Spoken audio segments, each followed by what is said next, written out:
Hello, welcome back to digital Shiksha. Digital Shiksha अब आपके अपने चैनल पर आपका स्वागत है। मैं केशव शर्मा आज आपके सामने class seventh history chapter number 2 new Kings and kingdoms को आपके सामने लेकर आया हूं, जिसका नाम है नए राजा और साम्राज्य। इस चैप्टर में हम देखेंगे कि जो हमारा मेडाइवल पीरियड था उसमें जो स्टार्टिंग के जो किंग्स थे और किंगडम्स थे वो कौन से थे और उनका उदय किस प्रकार हुआ, किस प्रकार से उनकी ग्रोथ हुई थी।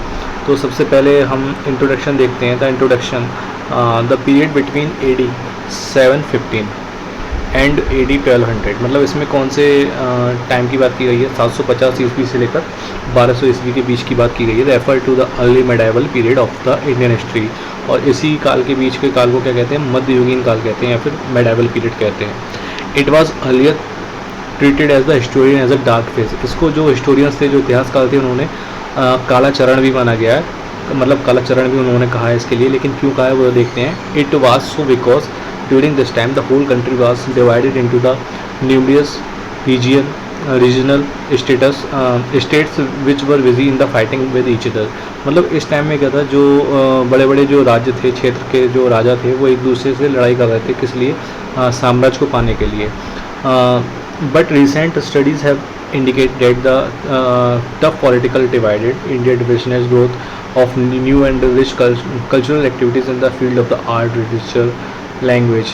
In fact, some best specimens of the temple architecture and the Indian literature belong to this period. मतलब लेकिन ऐसा नहीं था कि इस काल में जो, जैसे इस काल को काला चरण बोला गया है, इसके अलावा जो अभी के जो अध्ययन काल थे, जो अभी के जो इतिहासकार हैं, उन्होंने ये भी कहा है कि राजनीतिक रूप से भले ही यहाँ पर कालापन दिखा हो, हमारे लिए डार्कनेस दिखी हो, लेकिन इस टाइम में जो भारत की कला थी, भारत का जो साहित्य था, भारत की भाषा थी और भारत की जो संस्कृति थी, या फिर भारत में जो भी मंदिरों का निर्माण हुआ था, उनकी जो आर्किटेक्चर था, इन सब में बहुत ही ज़्यादा अच्छा काम हुआ था और इसमें बहुत ज़्यादा ग्रोथ देखने को मिली थी इस टाइम पर।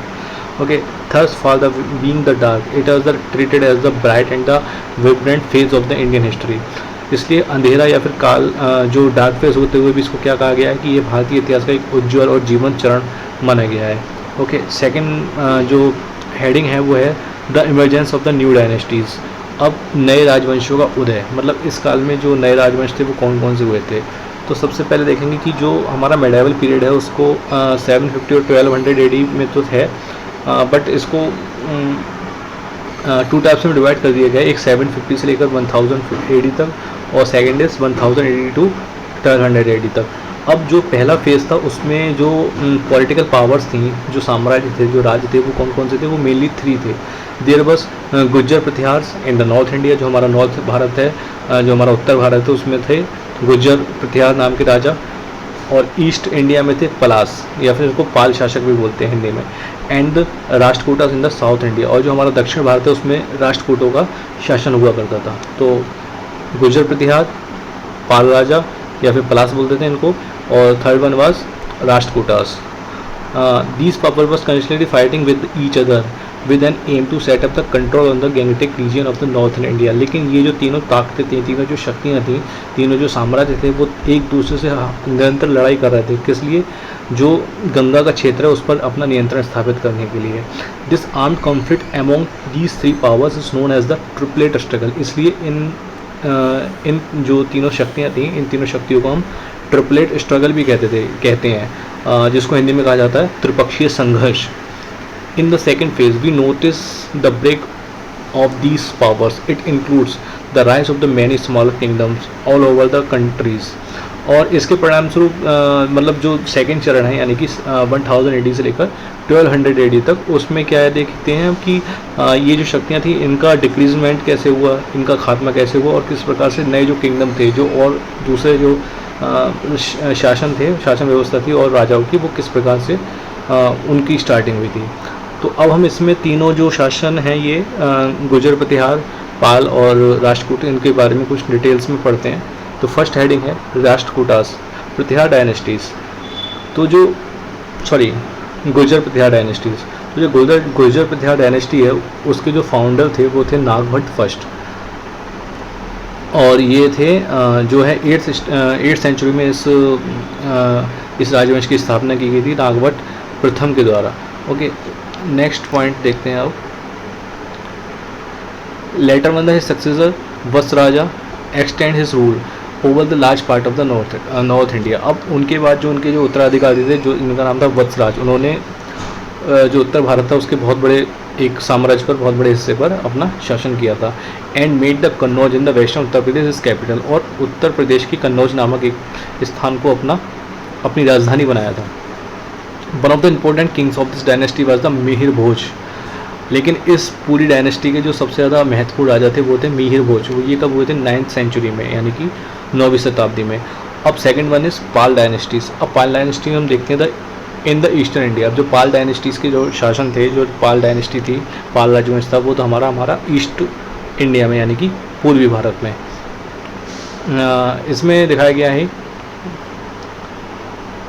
द पाला dynasty was founded was the Gopala. जो पाल डायनेस्टी थी उसके जो संस्थापक थे, जो फाउंडर थे, वो थे गोपाला नाम के व्यक्ति, गोपाला नाम के राजा। और जो पाल डायनेस्टी के जितने भी शासक थे उनके सबके नाम के पीछे पाल वर्ड जो था एज ए सरनेम बोल सकते हैं, वो लगा रहता था। इस वजह से इनकी डायनेस्टी को, इनके राजवंश को पाल डायनेस्टी के नाम से संबोधित किया जाता है, माना जाता है, सुना जाता है। अब यहाँ पर एक फ़ोटो दिया हुआ है जिसका ये फ़ोटो है आपका विक्रमशिला यूनिवर्सिटी का, विक्रमशिला विश्वविद्यालय का है। अब जो पाल शासक थे, Pala kings were the followers of the Buddhism. जो पाल शासक थे वो भगवान बुद्ध के बहुत बड़े भक्त थे, उनके फॉलोअर्स थे, उनके अनुयायी थे। दे promoted his religion by the making the monasteries, biharas and the temples in the eastern India। इन्होंने बौद्ध धर्म के मतलब प्रचार प्रसार के लिए बहुत सारे मोनेस्ट्रीज यानी कि बिहार्स बनवाए थे और मंदिर बनवाए थे, मंदिरों का निर्माण करवाया था। And Dharmapala is known as the founded of the famous Vikramashila university near the Bhagalpur in Bihar. और जो इस डायनेस्टी के एक राजा थे जिनका नाम था धर्मपाल, उन्होंने ही बिहार के भागलपुर में विक्रमशिला यूनिवर्सिटी नाम की एक विश्वविद्यालय का निर्माण करवाया था। Third one is Rashtrakuta dynasty. Rashtrakuta dynasty पाई जाती है हमारे भारत के दक्षिण भारत में। In the south Danti Durga was the founder of the dynasty called the Rashtrakutas dynasty. जो राष्ट्रकूटास डायनेस्टी उसके जो फाउंडर हैं वो हैं दंती दुर्गा, और ये इस डायनेस्टी की जो शुरुआत हुई थी वो हुई थी 8th सेंचुरी में। अब यहाँ पर एक इमेज दी हुई है जिसमें हम देख सकते हैं कि जो 7th 8th और 9th सेंचुरी का भारत था उसमें किस प्रकार किस किस जगह पर कौन कौन से राजाओं का शासन था। तो यहाँ पर आप देखेंगे कि जो नॉर्थ एरिया में जो एरिया है ब्लू कलर में, ये ऑल ओवर एरिया था आपका गुर्जर प्रतिहार का, और ईस्ट में पलास का था, और जो साउथ इंडिया में राष्ट्रकूटास का एरिया था। तो ये जो था इन लोगों का साम्राज्य था, इतना बड़ा, इतनी विशाल जगह में फैला हुआ। ओके, नेक्स्ट पर आते हैं। Capital of the Rashtrakutas was the Manthkheda. मतलब जो राष्ट्रकूट थे उनकी जो कैपिटल थी उसका नाम क्या था? मान्यखेता या फिर मालखेड़ बोलते थे इसके लिए, जो कहाँ पर थी? शोलापुर के पास में। One of the important kings of this Rashtrakuta dynasty was the Krishna first. और इस राजवंश के सबसे ज़्यादा प्रसिद्ध जो शासक थे, प्रसिद्ध जो राजा थे, उनका नाम था कृष्ण प्रथम। ही बिल्ट द फेमस एलोरा मंदिर, कैलाश मंदिर टेम्पल, जिसका नाम है एट एलोरा। मतलब जो एलोरा में इन्होंने बहुत एक वर्ल्ड फेमस कैलाश टेम्पल का निर्माण करवाया था, नियर औरंगाबाद, महाराष्ट्र में औरंगाबाद के पास ये पड़ता है। And it is dedicated to the lord Shiva and it is the monolithic is that made of the single piece of the rock. और ये पूरा जो मंदिर है, पूरे मंदिर में जितना भी परिसर बना हुआ है वो सिर्फ एक बहुत बड़ी शिला को, पत्थर की बहुत बड़ी शिला, एक चट्टान को काट कर बनाया गया है, इसलिए इसको single piece of rock temple भी बोलते हैं। ये आपका एक फ़ोटो दिया हुआ है कैलाश टेम्पल्स का। अब हम देखते हैं एडमिनिस्ट्रेशन के बारे में। एडमिनिस्ट्रेशन उस टाइम का किस प्रकार का था, किस प्रकार का प्रशासन होता था 9th और 8th 9th सेंचुरीज में। The state structure in this period often been described as the decentralised political system. अब इस टाइम में जो पॉलिटिकल सिस्टम था वो बहुत ज़्यादा विकेंद्रीकृत था, बहुत ज़्यादा फैला हुआ था। यह एक ऐसी प्रणाली जिसमें जो किंग होता था वो तो हमेशा टॉप पर रहता था। It is the system there the courts of the king as the main authority of the at the top. King था, जो राजा होता था वो टॉप अथॉरिटी पर रहता था, but he share his rule with the other small chiefs called the feudatories और सामंत। लेकिन वो जो राजा होता था वो, अब राजा को और भी लोगों की ज़रूरत है जो उसके शासन, अर्थव्यवस्था और पूरा साम्राज्य चलाने में उसकी मदद करते हैं। तो इसी प्रकार उस टाइम जो चलते साथ में रहते थे राजा के, वो होते थे सामंत। अब जो सामंत होते थे वो कौन होते थे? The term samanta basically referred to the king who has been defeated by kingdoms. ये वो लोग होते थे जो कभी ना कभी उस साम्राज्य को जीतना चाहते थे लेकिन उसको जीत नहीं पाए थे, ठीक है। लेकिन जो राजा था उन्होंने उनको इसलिए रखा कि on the condition that he will continue accept the lordship of the conquering king, मतलब वो जीतने वाले राजा का आधिपत्य स्वीकार करना जारी रहेंगे और उनके लिए नगद वस्तु या रुपया नियमित श्रद्धांजलि भी देंगे। मतलब वो लोग थे जो राजा के लिए ही काम करते थे, लेकिन एक टाइम ऐसा था जब वो उसके लिए उस राज्य को हार चुके थे। हारने के बाद उन्हीं लोगों को सामंत बना लिया गया था। Another aspect of the decentralisation politics was characterised by the practice of the making land grant to the Brahmans and others.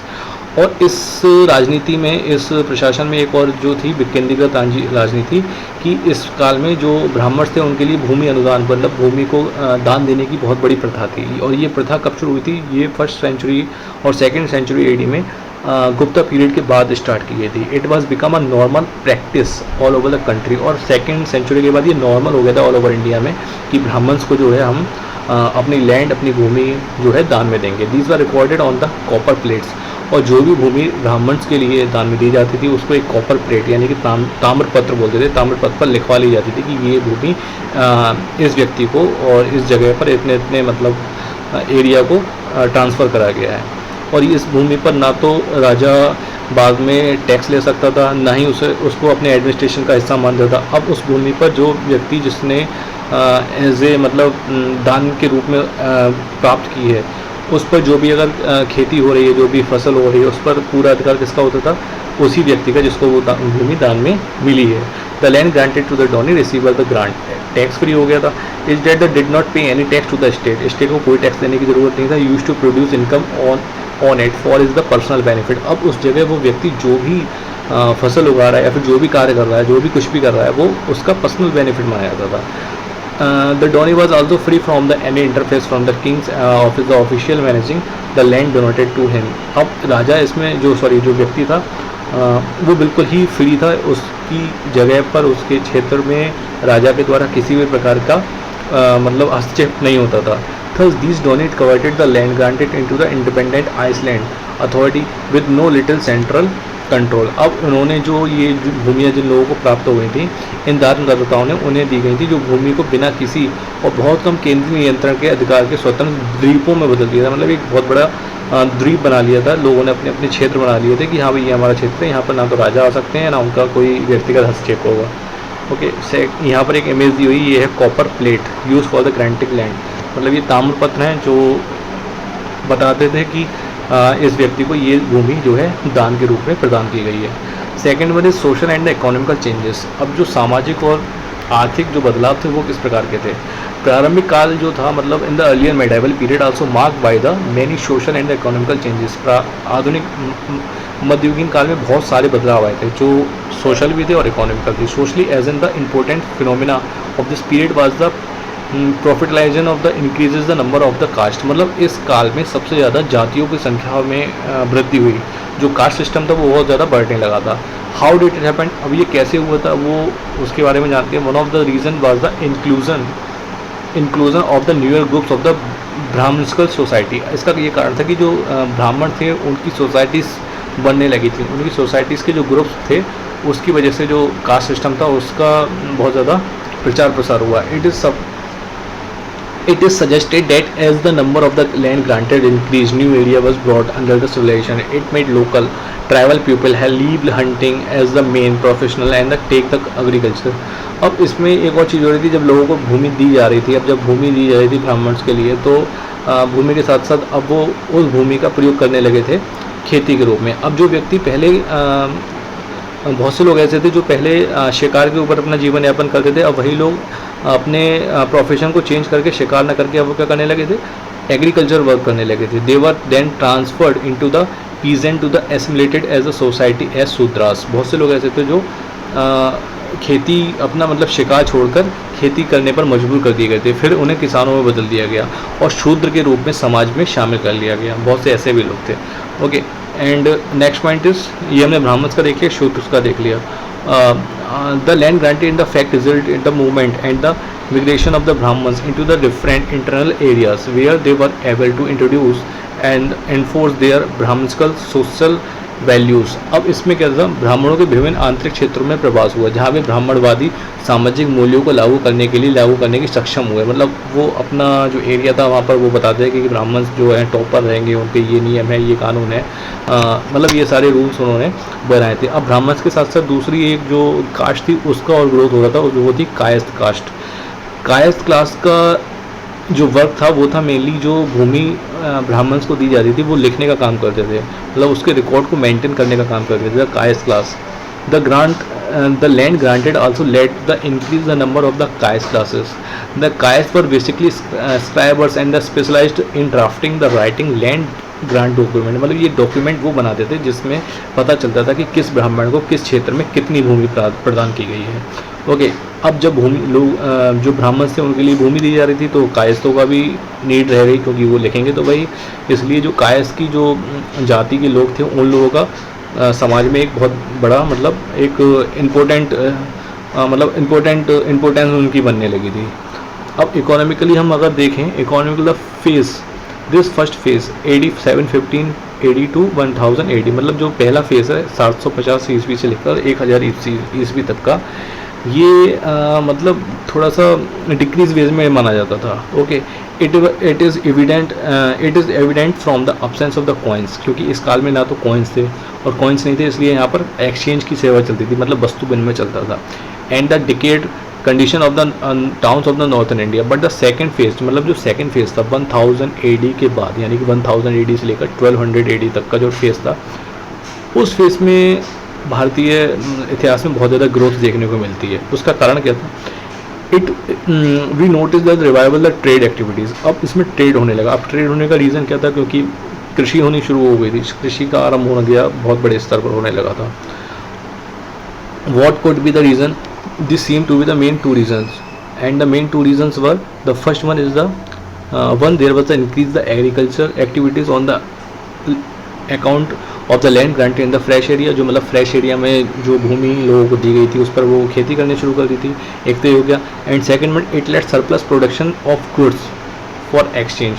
And the second the Arab traders, मतलब जो अरब क्षेत्र के जो व्यापारी थे वो हमारे भारत में आने लगे। And emerge to the coastal areas, मतलब जितना भी समुद्र तटीय एरिया था, समुद्र तटीय एरिया में भारत में क्या होने लगा? व्यापार होने लगा। अब व्यापार होने लगा और खेती भी होने लगी। इस वजह से हमारी जो इकोनॉमी थी उसमें बहुत बड़ी ग्रोथ हुई। As a importance player international sea trade, मतलब अंतर्राष्ट्रीय स्तर पर जो है भारत में व्यापार होने लगा। The Arabs and the acquired foothold in Sindh AD 712 and later gradually they had the settlements all along the sea from the Arabian और चाइना, मतलब अरेब से लेकर चाइना तक सभी जगह पर भारत के द्वारा व्यापार होने लगा। The settlement served as the important channels for the sale purchase of Indian goods. अब इंडियन गुड्स को बेचने के लिए और ख़रीदने के लिए बहुत बड़े बड़े चैनल्स, मतलब बहुत बड़े बड़े समुद्र के किनारे मतलब बस्तियाँ स्थापित कर ली गई। मतलब बस्तियाँ मतलब लोगों का समूह ग्रुप रहने लगा जो व्यापार करने लगा, ठीक है। And the settlement serve the important channels for the sale purchase of Indian goods, thus had the growth of the Indian external trade in south India. इस वजह से जो भारत का दक्षिण भारत में जो कोस्टल एरिया है वो बहुत ज़्यादा है और वहाँ पर व्यापार की जो व्यापार का कारण है वो बहुत ज़्यादा तीव्र गति से और बहुत अच्छी व्यवस्था के साथ होने लगा था। इन the south India the Chola Kings maintain the close commercial contract with the south east, मतलब जो चोल शासक थे जो दक्षिण भारत में शासन कर रहे थे, उन्होंने दक्षिण भारत से संबंधित जितने भी क्षेत्र हैं जैसे मलेशिया हो गया, मलाया हो गया, इंडोनेशिया हो गया, चाइना हो गया, इन सब क्षेत्रों से व्यापारिक संबंध बहुत ज़्यादा अच्छे स्थापित कर लिए थे। द सेकेंड पोर्शन, अब नेक्स्ट हेडिंग आता है कल्चरल डेवलपमेंट, यानी कि सांस्कृतिक विकास। अब जब नए क्षेत्रों का उदय हुआ तो उसके साथ साथ ये सांस्कृतिक क्षेत्र कौन कौन से उसमें उस टाइम बने थे? ये बने थे उत्तर में गुजरात, महाराष्ट्र, सेंट्रल में India as well the Andhra Pradesh, Karnataka, Tamil Nadu and Tamil Nadu in the south. The literacy work of the religion language of compose under the portage of the new religion rules, मतलब क्षेत्रीय भाषाओं में साहित्यिक कृतियाँ बनने लगी थी, लिखने लगी थी, जो नए क्षेत्रीय शासकों में संरक्षण में चली गई। मतलब लोगों में साहित्य का विकास हुआ, लोगों में लेखनी का प्रारंभ हो गया था। A famous work compose in the religion language around this time under the Cholas was the मतलब इस टाइम में जो चोल शासक थे उनके द्वारा बहुत ही ज़्यादा अच्छा लिटरेची और लैंग्वेज रिलेटेड वर्क मिला। कैसे कैसे वो हम देखते हैं। Tamil version of the Ramayana, मतलब रामायण एक बहुत बड़ा महाकाव्य है हमारे हिंदू धर्म के लोगों का। उसका जो है तमिल वर्जन, मतलब उसकी जो भाषा थी संस्कृत भाषा से उसका ट्रांसलेशन किया गया किसमें, तमिल भाषा में। कंपोज बाय द कम्बन, जो किसने किया था, कम्बन ने। सिमिलरली इसी तरीके से कर्नाटक में एक व्यक्ति थे, कर्नाटक में पंपा, मतलब जिन्हें कन्नाड़ा साहित्य में रत्नों में से एक माना जाता है। मतलब कन्नड़ में एक पंपा नाम की एक साहित्य लिखा गया जिसको ठीक है।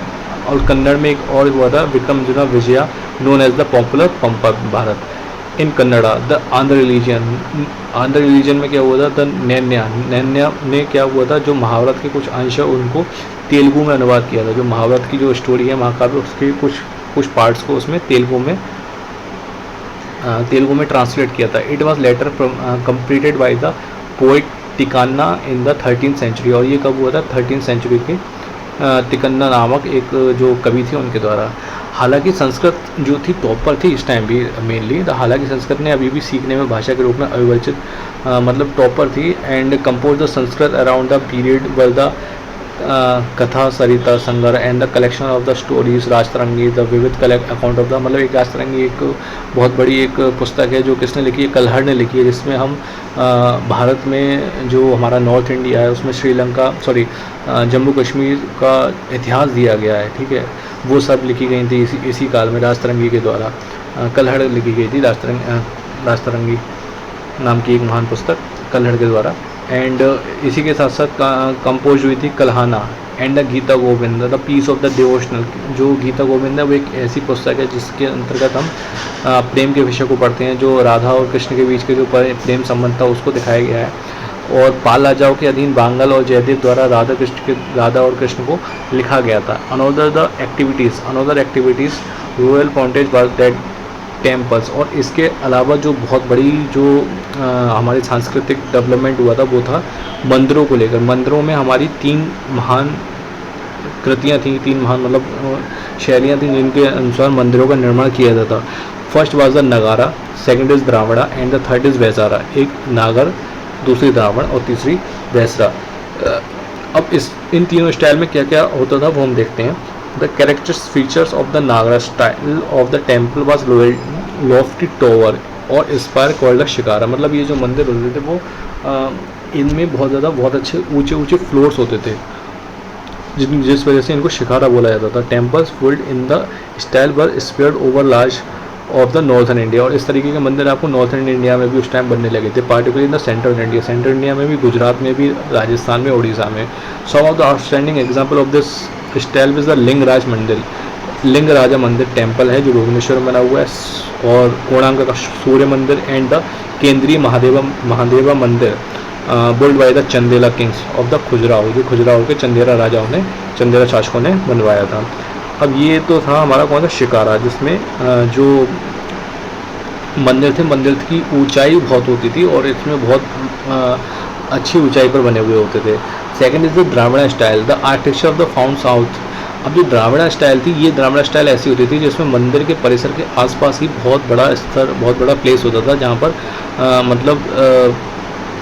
इतना बड़ा एरिया होता था जहाँ पर अगर कोई फेस्टिवल हो रहा है, कोई प्रोग्राम हो रहा है, कोई मंदिर से संबंधित त्यौहार है, उस सब की तैयारी कर रही है, तो वहाँ पर जो है गर्भगृह के पास ही मंडप की व्यवस्था होती थी। बहुत बड़ा हॉल होता था जहाँ पर भंडारा करने की व्यवस्था होती थी, भोजन की व्यवस्था होती थी, लोगों के रहने की, ठहरने की, भजन कीर्तन करने की बहुत बड़ी क्षेत्र की बहुत बड़ा क्षेत्र यहाँ पर रहता था।